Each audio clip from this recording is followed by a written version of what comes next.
কুষ্টিয়ার বাবর আলী গেটের ঠিক পাশেই দাঁড়িয়ে আছে এক নীরব ইতিহাস, সোনালী ব্যাংক, যা শুধু একটি ব্যাংক নয়, বরং সময়ের সাক্ষী। যার দেওয়ালে লুকিয়ে আছে স্বাধীনতার পরের গল্প, মানুষের বিশ্বাস আর অর্থনীতির পথ চলা।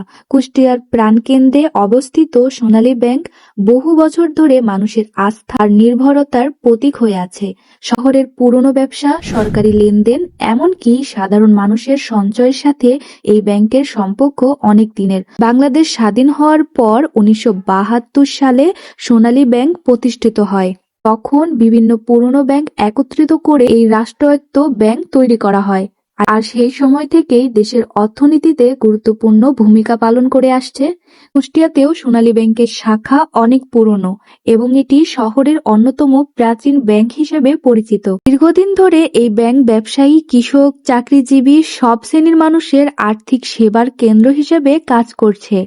শহরের মানুষ এখনো বলে, পুরনো ব্যাংক মানেই ভরসা। সেই ভরসার নাম সোনালী ব্যাংক। কুষ্টিয়ার বুকে ইতিহাস হয়ে আজও দাঁড়িয়ে আছে সোনালী ব্যাংক, নীরবে নির্ভরতায়।